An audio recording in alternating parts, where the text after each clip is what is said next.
Muito bom dia, estamos começando mais um Papo Reto ao vivo nas redes sociais do Agora Vale, nesta segunda-feira, dia 18 de fevereiro, e o nosso convidado de hoje é o Dr. Rogério Próspero, cirurgião plástico, especialista pela Sociedade Brasileira de Cirurgia Plástica e cosmiatra, com pós-graduação pelo Hospital Albert Einstein. Seja muito bem-vindo, doutor, obrigado por ter aceitado o nosso convite para essa conversa aqui, para esclarecer, as dúvidas a respeito do assunto.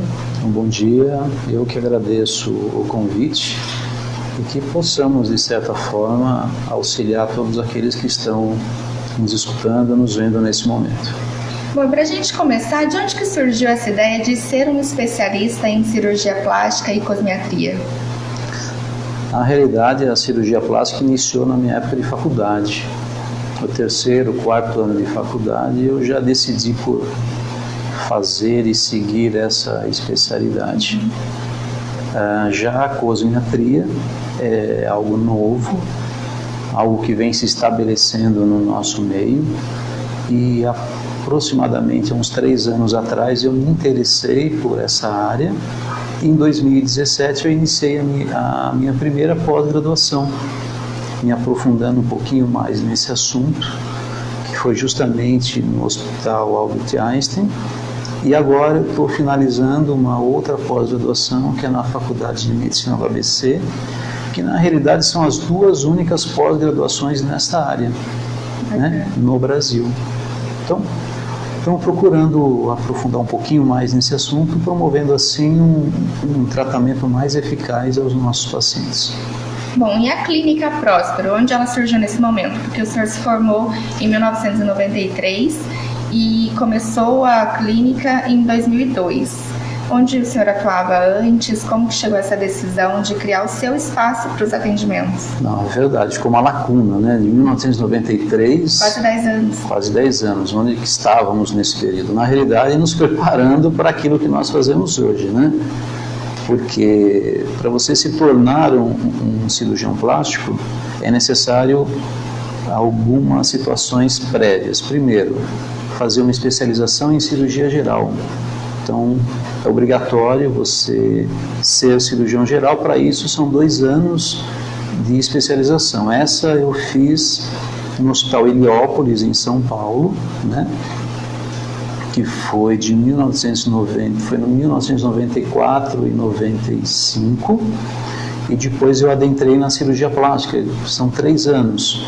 Aí já foi na Beneficência Portuguesa, em São Paulo, isso indo até 1999, onde eu aproveitei também e fiz 1 ano de cirurgia crânio-maxilofacial, também na Beneficência Portuguesa.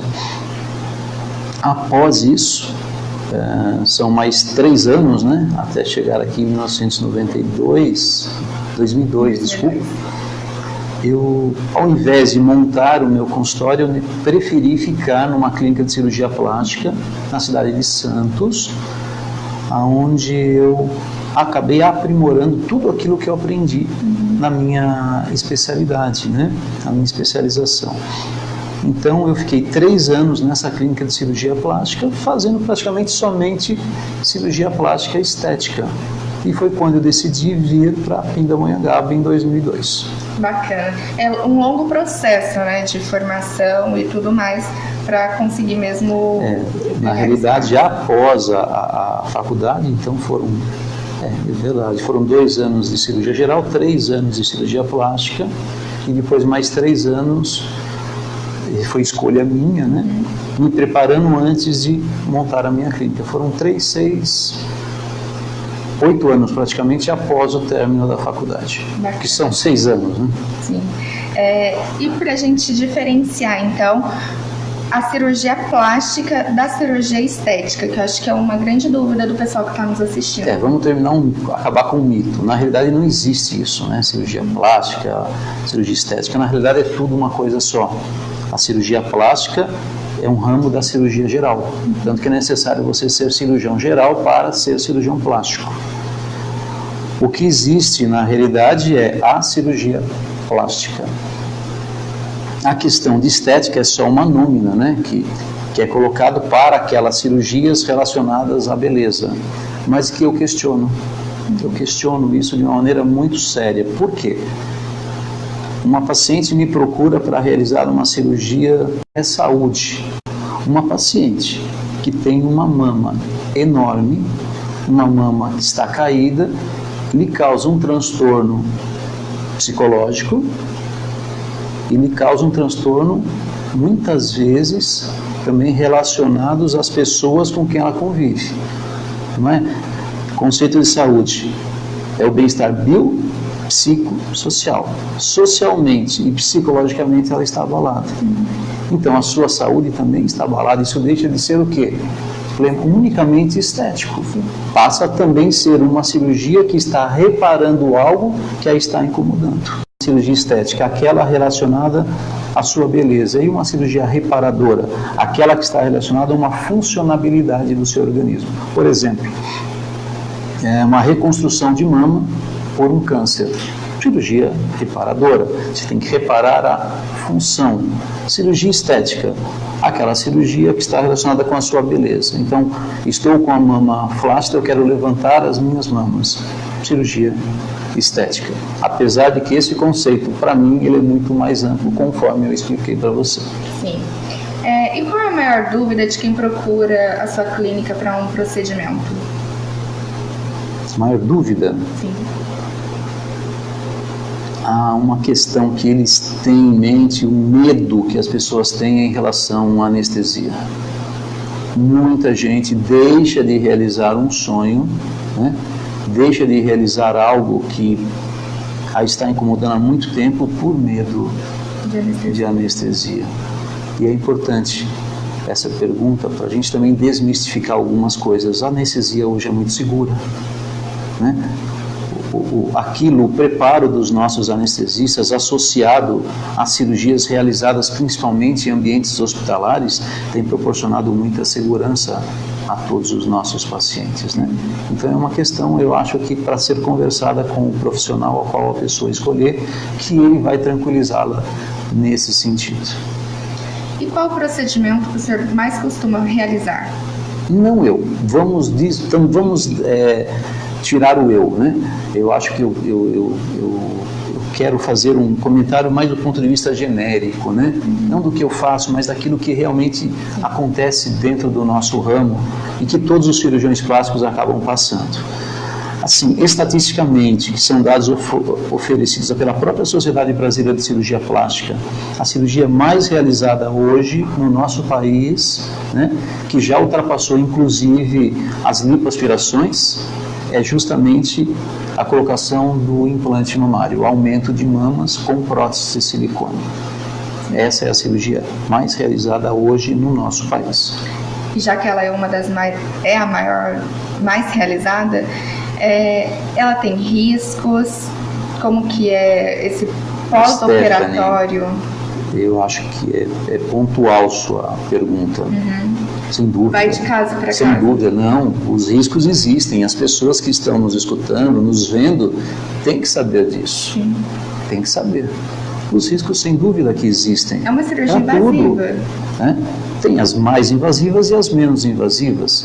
Mas até mesmo para você tirar um dente num dentista ou tirar uma unha encravada num consultório, tem risco. Sim. Você corre risco, por exemplo, tomando um medicamento em casa, sem prescrição médica, sem orientação médica, mesmo que seja uma Novalgina, mesmo que seja um Tilenol, você pode ter um choque anafilático, né? Porque você pode ter tomado aquele medicamento a vida toda e não ter registrado nenhum processo alérgico. Mas em determinado momento da sua vida pode, quanto mais uma cirurgia. Sim, os riscos existem, mas eles são o quê? São riscos controlados. Quando você realiza um procedimento como esse, a prevenção inicia-se no momento da sua consulta, com as perguntas que são feitas pelo profissional, né? Quais são os anseios do paciente, os exames pré-operatórios, as avaliações médicas pré-operatórias, né? Aonde essa pessoa vai realizar a cirurgia, se o local onde o paciente vai ser operado é um local apropriado para tudo isso, né? Onde vai ser feito o pós-operatório dessa pessoa. Então, tudo isso é importante. Para quê? Para oferecer segurança àquele paciente, tá certo? Certo. era exatamente um ponto que eu iria chegar, que é falando sobre esse processo pré e o pós-operatório, todo esse preparo do paciente que vai se submeter a um procedimento, também como ele deve se cuidar após a realização. Assim, eu acho que esse é um ponto que é muito explorado hoje, até nos congressos, nos simpósios internacionais e nacionais da Sociedade de Cirurgia Plástica. Eles batem muito nessa tecla, que é a tecla da segurança, né? Então, tudo aquilo que existe por trás de um procedimento cirúrgico. Então, isso eu acho que é fundamental que as pessoas entendam que você não pode procurar um profissional hoje e operar daqui a 3 dias. Né? Qualquer cirurgia que seja ela, seja uma cirurgia teoricamente simples, né? Como uma blefaroplastia, a retirada do excesso de pele nas pálpebras, até uma cirurgia combinada, uma cirurgia, por exemplo, uma redução de mamas, como a cirurgia no abdômen, uma cirurgia que é aproximadamente de 40 minutos a 1 hora e uma outra cirurgia que pode durar 7 horas. Então, os cuidados que você vai ter com esse paciente são os mesmos que iniciam-se lá atrás, na consulta médica. Por isso que é importante que o paciente também seja bem honesto com o seu médico e conte as verdades. Então, tudo aquilo que ele gostaria que seja realizado. Porque, infelizmente, existem pacientes que omitem algumas informações com o intuito de poder realizar a sua cirurgia. Isso já aconteceu. Né? Então é importante essa franqueza que existe no relacionamento médico-paciente que inicia-se na consulta.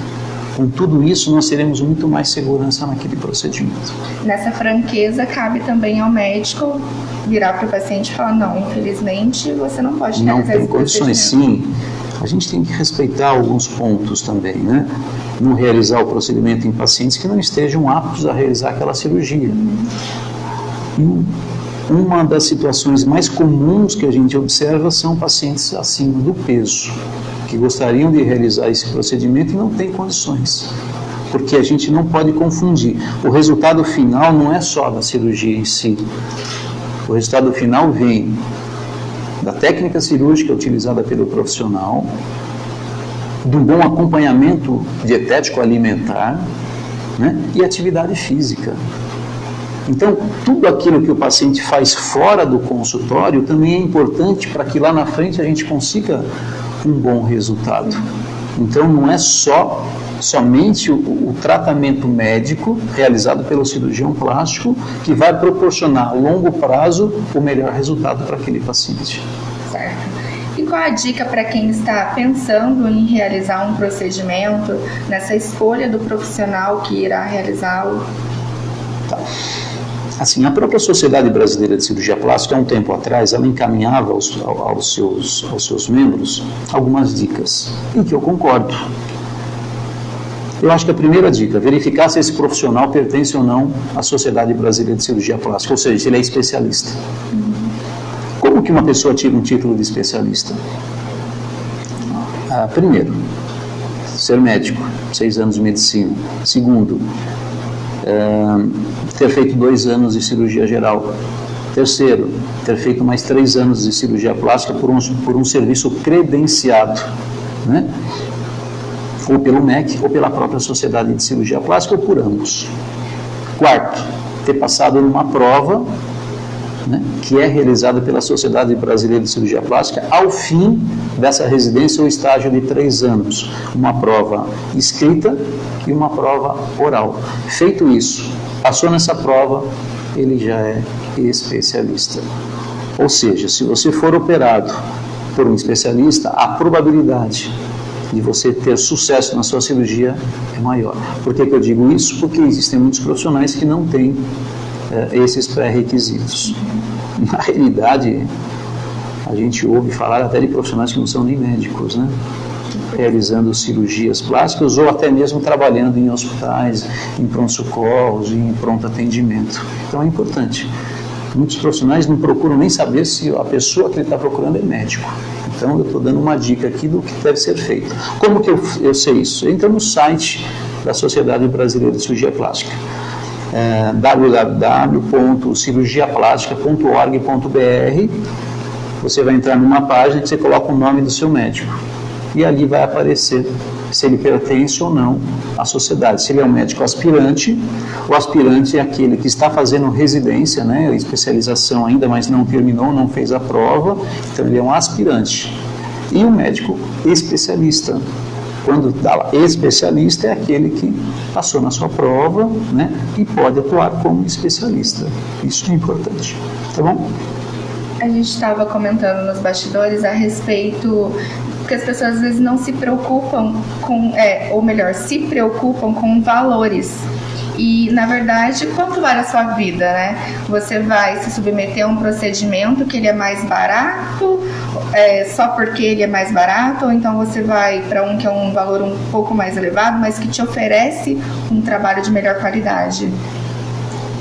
Stephanie, assim, essa é uma questão importante, porque o próprio país hoje passa por uma situação muito delicada, né? Na parte de economia. E eu acho que todas as famílias hoje passam por problemas econômicos, né? Então a questão financeira, sim, ela é importante. Mas o que deve ser levado em consideração é o custo muito baixo. Hoje existe uma média. Se você buscar os profissionais, pelo menos aqui da nossa região, existe uma média de valores, um pouquinho mais baixo, um pouquinho mais alto, mas é uma média.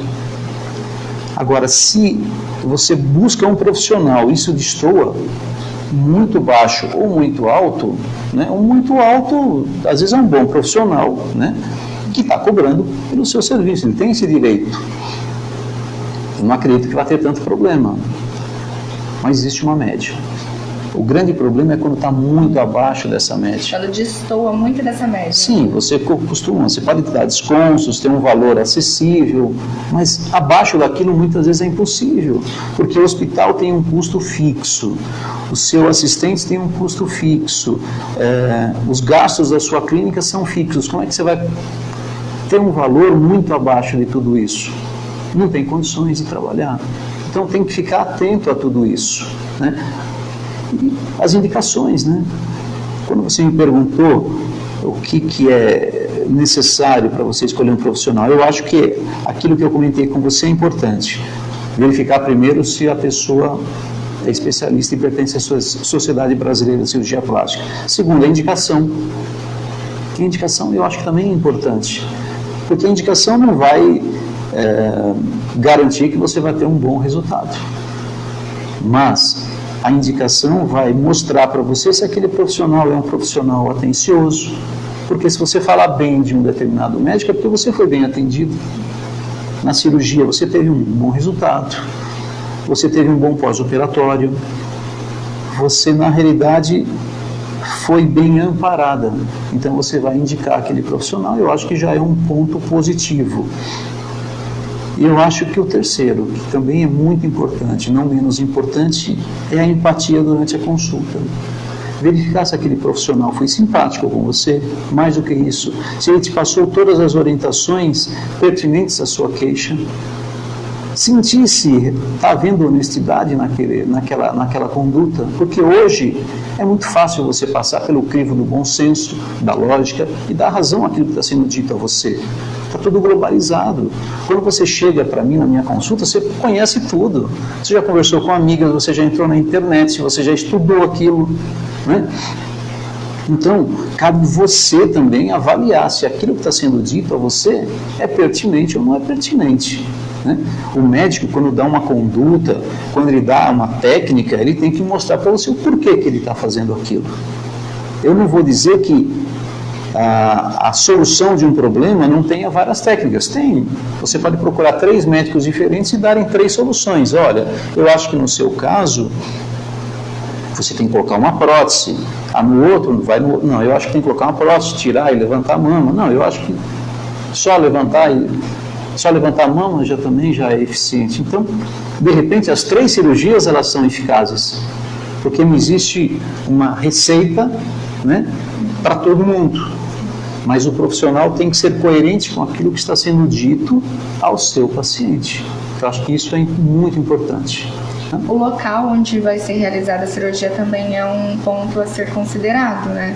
E a respeito disso, eu gostaria que o senhor falasse sobre a sua parceria com a Santa Casa, que é um hospital de grande reconhecimento na área. Sim, hoje eu respeito muito a Santa Casa. É um hospital referência no Vale do Paraíba, né? Mas também a gente tem que levar em consideração muitos profissionais que trabalham nas suas clínicas, né? Que é autorizado pela vigilância sanitária, mas são clínicas também bem preparadas, né? Mas a escolha se vai operar numa clínica, num hospital, isso fica a critério do paciente, né? Eu não posso falar aqui, olha, não vá numa clínica ou não vá no hospital. Por quê? Porque tanto a clínica como o hospital, elas são hoje legalizadas para serem realizadas. Tem os hospitais dia também, né? Importantes são esses estabelecimentos estarem de acordo com as leis, né?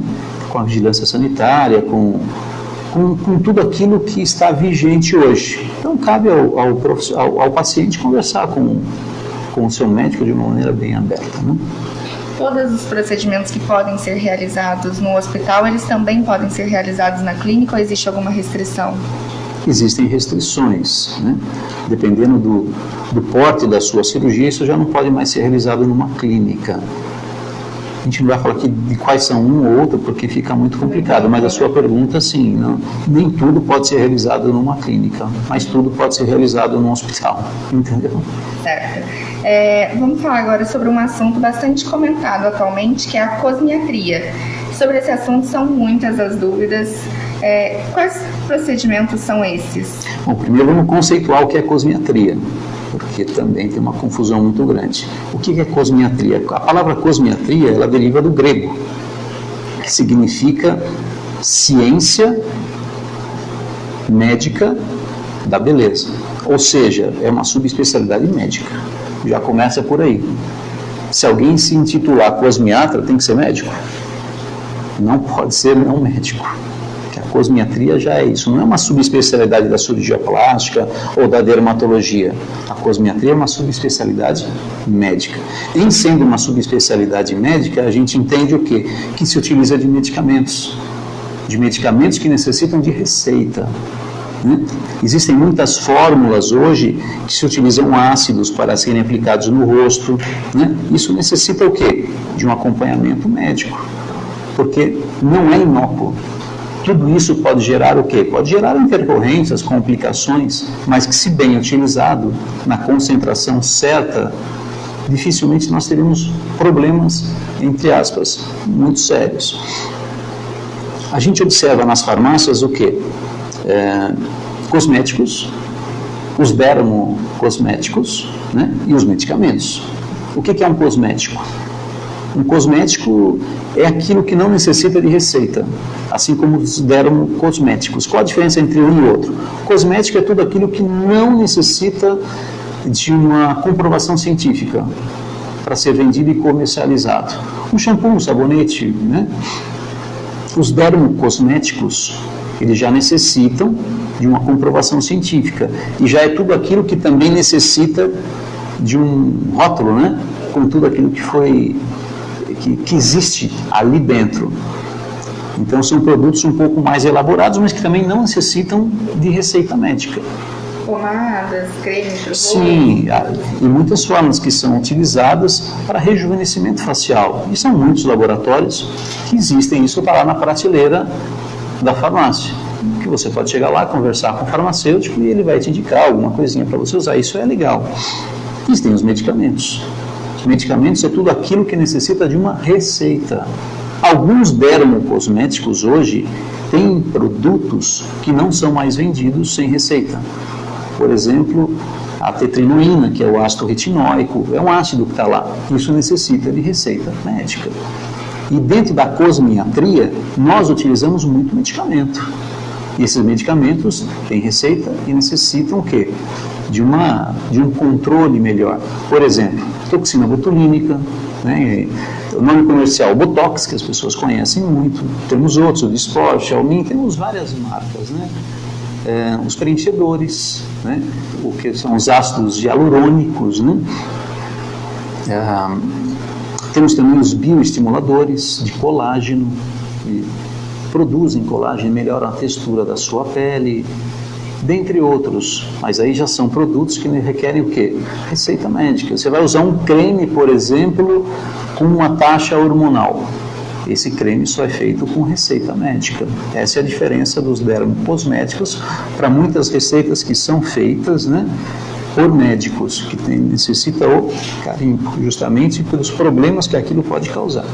E por isso um profissional de cosmetria deve ser médico, justamente para ele poder receitar uma Sim, para realizar isso não precisa ser cosmiatra. A cosmetria é uma subespecialização na qual você se prepara melhor. Mas não é obrigatório você ser cosmiatra para poder dar uma receita. Basta ser médico, né? Um cosmiatra, ele vai ter o quê? Uma preparação melhor para poder formular algo para você, para que você tenha sucesso e, caso tenha algum problema, ter uma solução para aquilo. Tá certo? Esse é o objetivo de existir essas pós-graduações em cosmiatria. Ainda nesse assunto, quais são os riscos desse boom dessas cirurgias de cunho mais estético, como bichectomia, harmonização facial, aplicação mesmo de ácidos, porque muitas pessoas acabam recorrendo a pessoas que não são profissionais na área? Olha, infelizmente a gente tem tido alguns problemas sim em relação a isso, né? Uma das coisas que acontece muito, né, quando chega na clínica, até de outros colegas, olha, você tem indicação de fazer uma toxina botulínica. Eu não quero fazer isso. Por quê? Porque eu já fiz, não deu certo. Porque muitas vezes é feito de uma maneira inadequada. Tá certo? Acaba se tornando um trauma. Acaba se transformando algo que pode ser feito ali na esquina. Porque muita gente faz, mas faz de uma maneira inadequada, como se fosse uma cópia. Aquilo que eu faço em você, eu faço no outro, porque tem alguns pontinhos que eu aprendi num curso de final de semana. Então eu faço um pontinho aqui, aqui, aqui. O que eu faço em mim, eu faço em você, eu faço nele e no outro. E não é nada disso. Hoje a toxina, por exemplo, já é uma técnica avançada, na qual você observa a movimentação de cada ruga da face de uma pessoa para fazer exatamente aquilo que você necessita. Os preenchedores. Preenchedores são medicamentos, a toxina também é um remédio, é um medicamento com bula, né? Os preenchedores é a mesma coisa, são os ácidos hialurônicos, né, que repõem volume na face de uma pessoa e ajudam muito no processo de rejuvenescimento facial. Só que esses produtos, eles vêm na forma de géis. Isso é aplicado com cânula ou com agulha. Gente, alguém colocar uma agulha no seu rosto que é altamente vascularizado, você tem que saber onde você está colocando essa agulha. Senão você pode introduzir isso dentro de um vaso sanguíneo, obliterar e provocar uma necrose. Uma necrose na ponta do nariz, na boca, né? Dependendo da região que você injeta, é uma região de alto risco, você tem que saber o que você está fazendo. Tem casos de cegueira. Tem casos que esse líquido, esse gel pode penetrar num vaso, isso caminhar por esse vaso e promover o quê? Uma trombose arterial, né? Um AVC. Então tem que tomar cuidado aonde vai. Aí entra a questão do preço, do valor, né? Existem produtos que custam de 150 a 700 reais o ml. Tem diferença nisso? Sem dúvida alguma. O custo, eu estou falando do custo que o médico paga. Para fazer a cobrança, você tem que, infelizmente, você tem uma clínica, você tem funcionário, você vai usar seringa, você vai usar anestésico, você vai usar agulha, você vai usar cânula, né? Você tem a luz, você tem a água, você tem muitos profissionais que alugam uma sala não vai sair por menos de 200 a 300 reais a hora, podendo ser mais caro ainda dependendo da região que você trabalha. Além de tudo isso, você tem o quê? Você tem que pagar imposto por cima de cada procedimento, você dá um recibo. Custou R$2.000 o procedimento, você dá um recibo, muita gente paga de 15% a 27,5% em cima de tudo isso, né? Então, tem que cobrar. Existe um preço. Então, quando você está adentrando um consultório, sem falar do preparo do profissional, né? Isso que eu ia comentar, sem contar. Para você fazer hoje para você poder fazer uma pós-graduação de cosmiatria, essas pós-graduações só são aceitos 2 especialistas. 3, que é o cirurgião plástico, o dermatologista e o cirurgião vascular. São os 3 profissionais que são aceitos. Para você ser cirurgião plástico, dermatologista ou um cirurgião vascular, você já tem que ter, no mínimo, 5 a 6 anos de especialização médica para poder adentrar numa pós-graduação como essa. Né? Então, tem o seu preparo, tem o seu investimento, tem o seu tempo, né? Tem a sua estadia quando você vai fazer uma pós-graduação fora do local. Existem profissionais, dermatologistas, cirurgiões plásticos, que vão fazer uma pós-graduação em São Paulo, mas vêm do norte, do nordeste. Eles abandonam, praticamente, entre aspas, a sua clínica, financeiramente falando, para estar num local como esse. É um investimento. Então, existe um custo, existe um valor. Mas aquele outro que realiza isso sem ter um determinado preparo, talvez nem entenda aquilo que nós estamos falando aqui. Né? Simplesmente o preço. Aí acontece muitas vezes uma desgraça, né? Uma necrose total de lábio, de boca, que começa por ali. Mas a gente sabe que isso, no nosso meio médico, não é o mais grave. O mais grave são situações mais sérias que podem advir disso, não somente estética, como aconteceu recentemente, que saiu em todas as redes sociais, né? De uma pessoa que morre num procedimento porque ele está sendo realizado num local não apropriado. E o procedimento em si é legalizado. O procedimento sim é legal, ele é autorizado pela vigilância sanitária e é um dos procedimentos, né, que é realizado em pacientes que têm HIV positivo. Pacientes que têm aquela lipodistrofia, pelo uso do retroviral, né, que estou falando de AIDS aqui, a pessoa emagrece, a lipodistrofia provocada pelo retroviral consome a gordura da pessoa e dá aquele aspecto envelhecido, aquele rosto encovado. Né?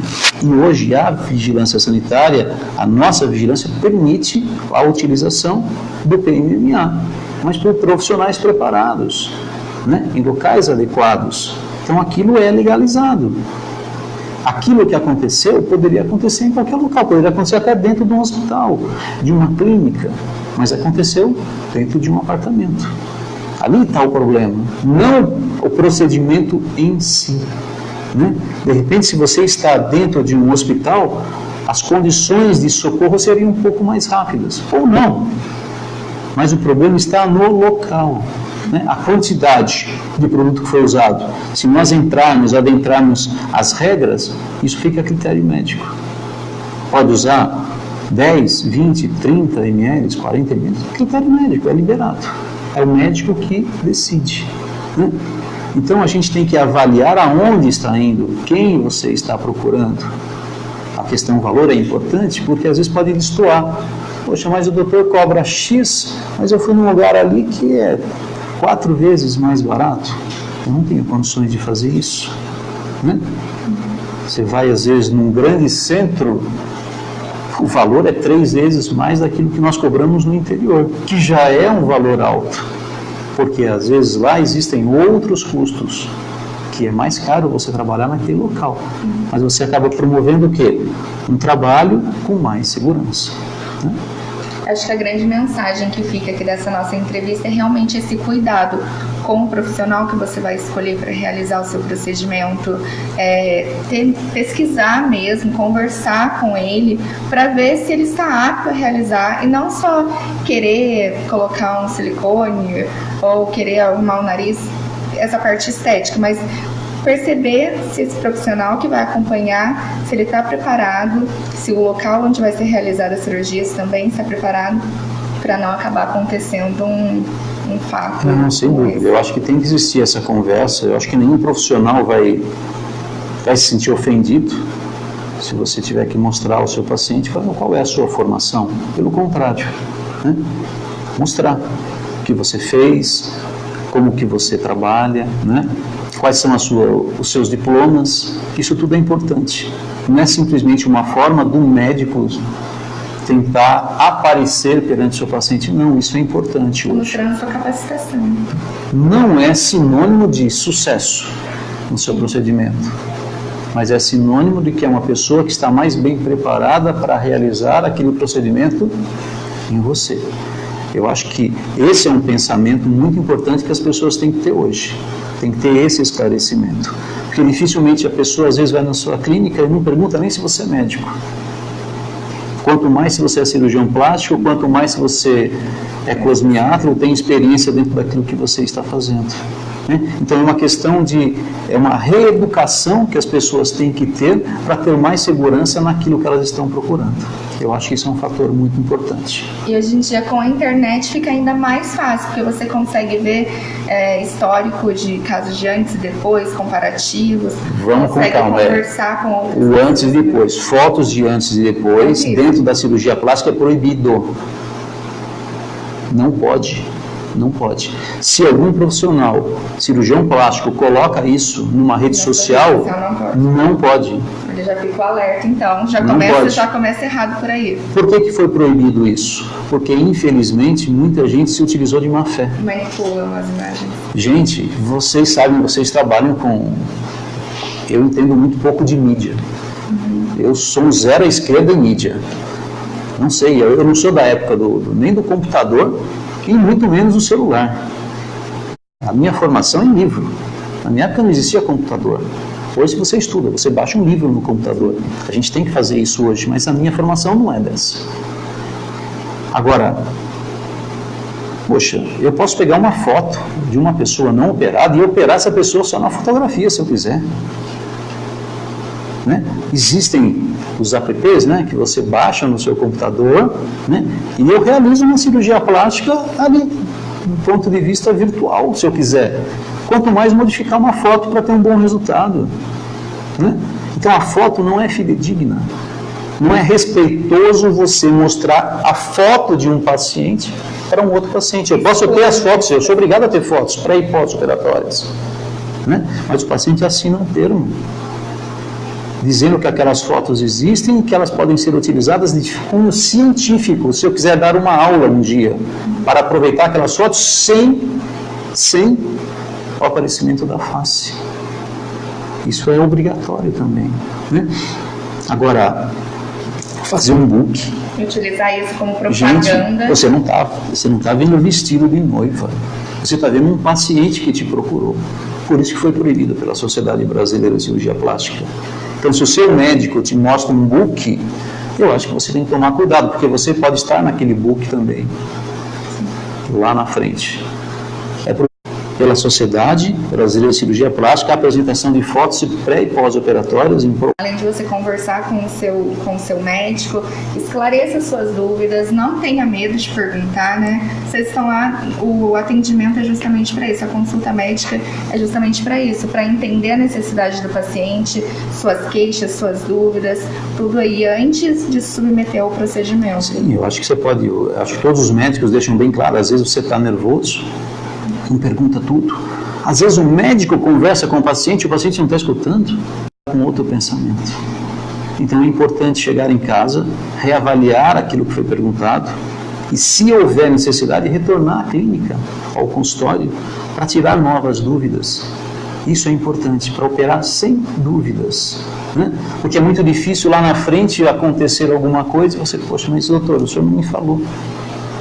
Por isso que tem que ser oferecido ao paciente também um termo de consentimento esclarecido, onde você informa aquilo que você falou também está escrito. Né? Então não existem dúvidas e tem que ler. Quando você recebe alguma coisa prática, tem que ler. Não adianta simplesmente assinar, porque ali está escrito tudo, né? A maioria das coisas que podem advir, pode acontecer de repente algo que não está explode. Medicina não é matemática. Mas a maioria das intercorrências que nós conhecemos está escrito. Você pode perder a vida numa cirurgia plástica? Pode. Qual a probabilidade disso? 0,0. Mas existe. Mas existe. Assim como nós estamos aqui conversando, eu posso infartar você ou alguma outra pessoa aqui da sala. Pode acontecer isso numa cirurgia? Também, sem ter relação com o procedimento cirúrgico. Você pode ter uma anafilaxia a uma droga, a um medicamento? Pode. Mas se você estiver num local preparado, adequado, aquilo que teoricamente seria uma complicação numa clínica, num consultório, num hospital, deixa de ser um problema. Vou dar um outro exemplo para você. O paciente desenvolve, no momento de uma cirurgia, de uma anestesia geral, uma hipertermia maligna. O que é isso? Isso é advém da anestesia, onde a temperatura do paciente começa a subir de uma forma descontrolada. Você tem que ter um remédio, você tem um antídoto. Esse antídoto é caro. Um hospital tem, uma clínica também pode ter, mas se você não tem aquele antídoto, né, de mãos, que você resolve o problema do paciente em questão de minutos, né, a cada 10 minutos que você não utiliza o antídoto, você tem 10% a menos de chance de sobrevida. Eu não tenho esse remédio, demora 1 hora para chegar. 10, 20, 30, 40, 50. 10, 20, 30, 40, 50, 60% de chance a menos de vida desse paciente. Por isso que é importante o local onde você opera. Não é simplesmente dizer eu opero aqui, eu opero ali. Hoje, nos hospitais que nós temos aqui na cidade, nós temos tudo isso em mãos. Seja Santa Casa ou seja o outro hospital, da qual eu também faço parte.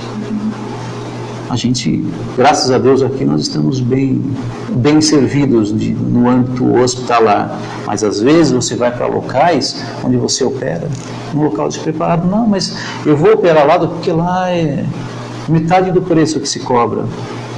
Até que ponto que vale a pena tudo isso, quando você me perguntou sobre valores, né? Então, tudo gira em torno de uma média. E essa média é importante até para você questionar a segurança do local aonde você vai ser submetido a um procedimento cirúrgico. Então, é isso que fica da nossa conversa. Tem riscos, temos, assim em como tudo nós qualquer temos outra riscos. coisa. Não pode omitir isso dos seus pacientes. Sim, mas quando você trabalha com um profissional capacitado, bem formado, especializado no assunto, você consegue diminuir Sim, orientações essas que são fornecidas pela própria sociedade, não é um quesito particular meu, também de outros profissionais. Você consegue reduzir um pouco, de certa forma, esses riscos e ser... Eu vou dar mais um exemplo para você, aproveitando esse momento. A gente ouve falar muito daquela cirurgia plástica que é realizada, uma lipoaspiração que é realizada na hora do almoço. Não, vamos, a gente vai fazer isso, não precisa de anestesista, eu faço na minha clínica, não precisa nem de anestesia, muito menos de hospital. Primeiro, pode procurar, não são cirurgiões plásticos que fazem isso, nenhum faz isso, porque eles sabem dos riscos de uma lipoaspiração, né? Sabem dos riscos. Segundo, aquilo sendo realizado num local totalmente inapropriado, vai aumentar os riscos. A gente recebe, às vezes no WhatsApp, imagens de uma pessoa fazendo uma lipoaspiração, conversando, acho que vocês já receberam isso, conversando, o médico conversando com o paciente, você olha o ambiente, você vê uma cortina, aquilo não é um centro cirúrgico. A pessoa de roupa, a pessoa utilizando simplesmente uma luva de procedimento, não está bem paramentado para realizar aquele procedimento, conversando, está doendo, não está, isso não é normal. Então nós temos que passar a avaliar e fazer essas correções para que não venhamos a cair muitas vezes numa armadilha.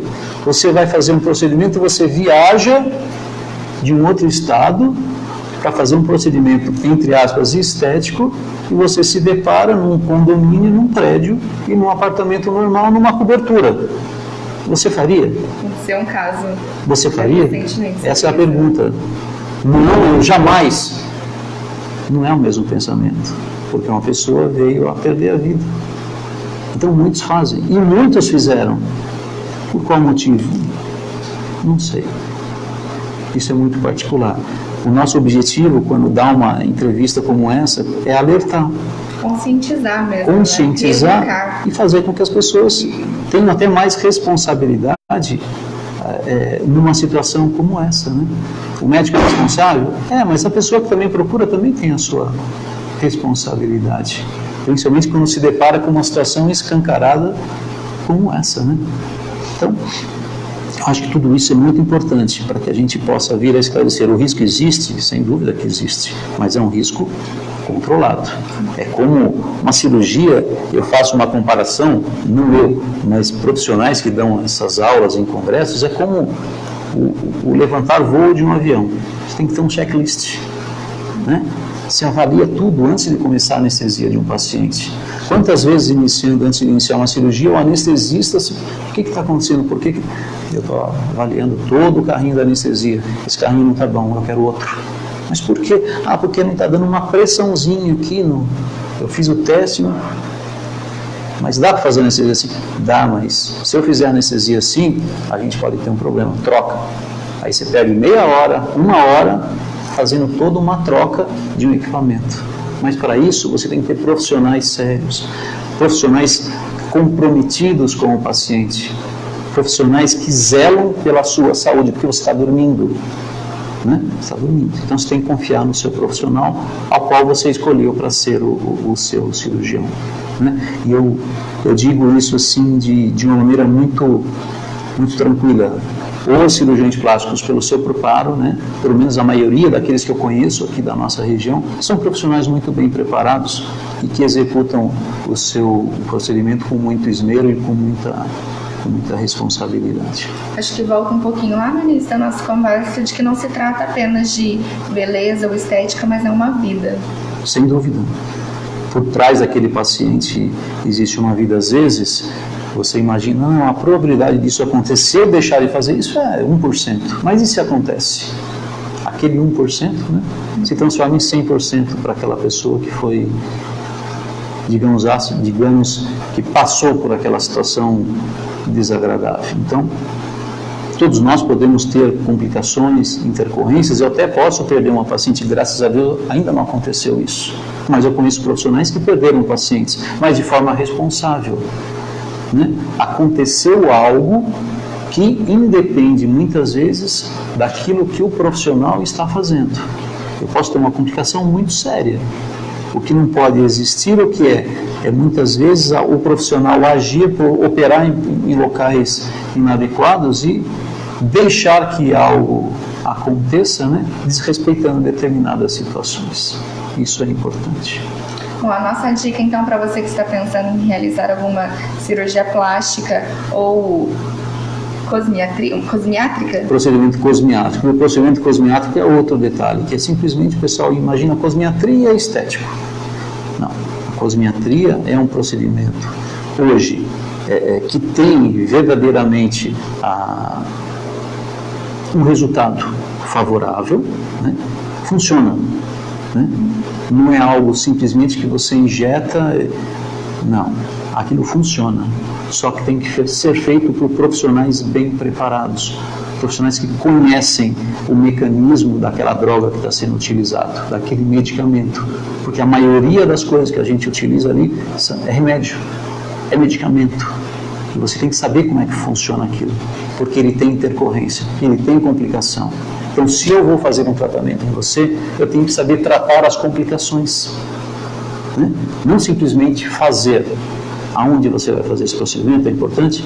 Mas o profissional, o senhor que vai fazer esse procedimento em mim, e se eu tiver essa complicação, o senhor consegue resolver? Não, aí eu tenho que encaminhar para o médico. Então, não está preparado para resolver e realizar aquele procedimento. Você me perguntou de bola de bichá, não perguntou? Então, o que é a bola de bichá? A bola de bichá é uma gordurinha que fica aqui nessa região e que muita gente se queixa que isso aqui está caído. Bola de bichá, como que deve ser retirada? Então você tem uma hipertrofia, um aumento dessa bola de bichá.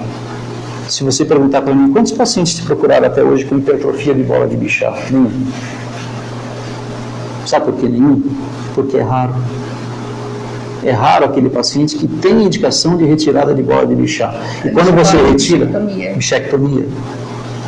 Quando você retira a bola de bichá, também ela é parcial, não é total. Porque aquela bola de bichá, aquela gordurinha, ela é necessária aqui, senão não existia.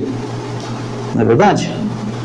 Se não era para ter bola de bichá, para que nós fomos criados com a chamada bola? Alguém descobriu uma gordura ali e deu o nome de bola de bichá. Ela existe em todo mundo. Assim como nós temos 2 olhos, um nariz, uma boca, um coração, todo mundo tem uma bola de bichá de cada lado da face, porque ela tem a sua função, tá certo? A função, hoje, relaciona-se muito com a parte estética. Por que tirar a bola de bichá? Porque falaram que aquilo rejuvenesce, que é uma grande mentira. Quando você retira uma bola de bichá sem indicação, a pessoa vai ficar com uma depressão na face, consequentemente com uma cara envelhecida, um rosto envelhecido, um buraco aqui. Isso acontece muito com o paciente que faz uso de retroviral, paciente aidético, os aidéticos. Toma um retroviral, esse retroviral provoca uma lipodistrofia, consome gordura e consome a bola de Bichat. E fica com aquele rostinho chupado. Então tem indicação. Então você não pode tirar a bola de Bichat, porque se hoje o conceito mais recente sobre envelhecimento facial está relacionado com a absorção dos nossos coxins gordurosos, o nosso rosto vai perdendo gordura, vai murchando e vai caindo, então você vai submeter a um procedimento estético que retira essa gordura de todo mundo? Não, está errado.